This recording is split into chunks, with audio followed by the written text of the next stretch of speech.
So hello everyone, my name is Tanishka Mahajan and I am from Uttar Pradesh. So my second paper is sociology. So जैसे ma'am ने बोला है हमें topic discuss करना है, तो माय टॉपिक इंडियन लॉजिक है हितवा फैलेसी, जिसे फैलेसी और इन्फ्लुएंस बोलते हैं. This fallacy means a middle term appears to be reason but not a valid reason. ठीक है, तो हमारे पास 5 काइंड्स ऑफ हेतावास होते हैं जो इनवैलिड होते हैं. हमें इनवैलिड को समझने के लिए वैलिड भी आना चाहिए. तो 5 टाइप के ही 5 टर्म ही वैलिड होते हैं. जैसे फर्स्ट हो गया पक्षधर्माता, सेकंड होता विपक्षत्वा, थर्ड हो गया सपक्षत्वा, और फोर्थ हो गया अबाधित, देन फिफ्थ हो गया अविरुद्ध. ये हमारे हो गए वैलिड टर्म. अब इनमें कमी हो जाती है तो हमारी वो फैलेसी हो जाती है, तो उसे हम बोलते हैं हेतुवाद फैलेसी. तो 5 काइंड्स ऑफ हेतावास होते हैं. इसलिए सबसे पहले आ जाता है हमारा शव विचारा, जैसे इर्रेगुलर मिडिल टर्म में बोलते हैं, डेविएशन भी बोलते हैं, एंड व्यविचार भी बोलते हैं. इसके काफ़ी नाम होते हैं तो मैं नाम भी याद रखने पड़ते हैं. सो और सेकंड हो गया विरुद्ध. फर्स्ट हो गया सविचार, सेकंड हो गया विरुद्ध, जिसे हम कॉन्ट्राडिक्टरी मिडिल टर्म में बोलते हैं. दैन थर्ड हो गया सपक्षत्वा, जिसे हम प्रकार क्षमा भी बोलते हैं. एंड फोर्थ हो गया अशित, जिसे हम सादे क्षमा भी बोलते हैं. दैन फिफ्थ हो गया वादित, जिसे हम कलदेता भी बोलते हैं. अब एक एक करके विद एग्जाम्पल इनको समझते हैं. तो फर्स्ट हो गया सभ्य विचारा. इसके 3 टाइप्स होते हैं, साधारण, असाधारण, दैन थर्ड हो गया अनुपसहारी. अब साधारण में क्या होता है, इसमें मिडिल टर्म मेजर टर्म से इरेगुलर कनेक्ट करती है.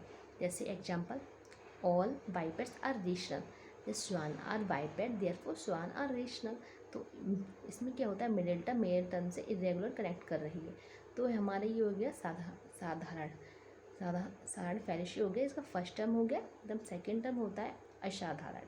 इसमें क्या होता है कि middle term only in minor term, जैसे sound is eternal because it has soundness. इसका sound eternal because it has soundness. इसका एग्जाम्पल है किसका, असाधारण का. असाधारण का एग्जाम्पल है ये. अब आ गया हमारा अनुपसहारी. अनुपसहारी में क्या होता है, इसमें भी क्या होता है, middle term only in minor term में होता है, पर इसके सिमिलर डिसिमिलर केसेज नहीं मिलते हमें. इसके सिमिलर डिसिमिलर केसेज नहीं मिलते. ठीक है.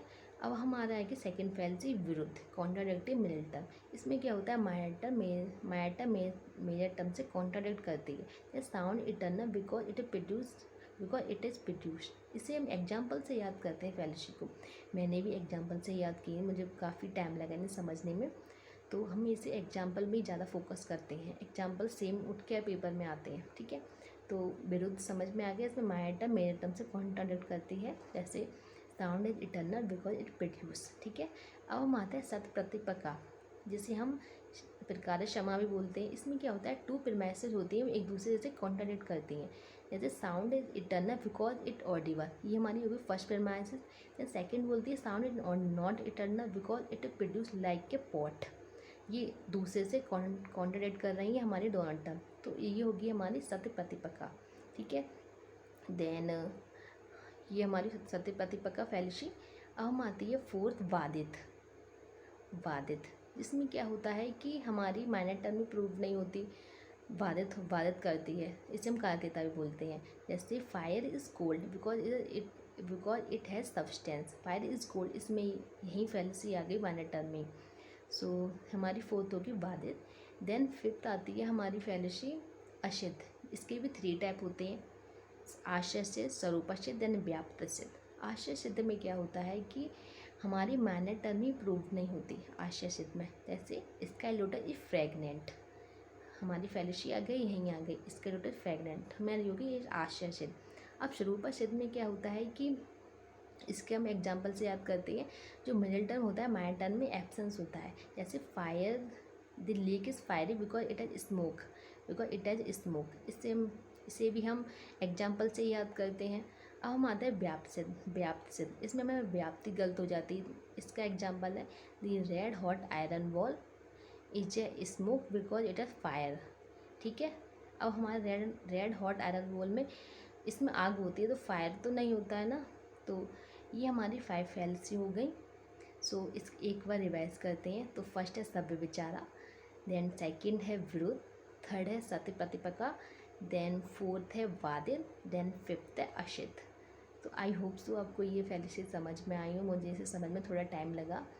तो हम इसे एग्जाम्पल के थ्रू ही याद करते हैं, क्योंकि एग्जाम्पल ही सेम उठ के आ जाती हैं पेपर में। तो हमें अगर समझ में नहीं आता है तो हमें एग्जाम्पल से ही याद करना चाहिए, एग्जाम्पल को समझ के ही समझना चाहिए, तो आसान रहता है समझने में। सो आई होप सो आपको ये समझ में आया होगा। Thank you so much everyone and happy teachers day ma'am, you are a world best teacher. So happy teachers day ma'am. मैंने आपसे जो अभी तक सीखा और आगे सीखूँगी, सो सब चीज़ के थैंक यू सो मच, और you are a world best teacher. Thank you so much ma'am.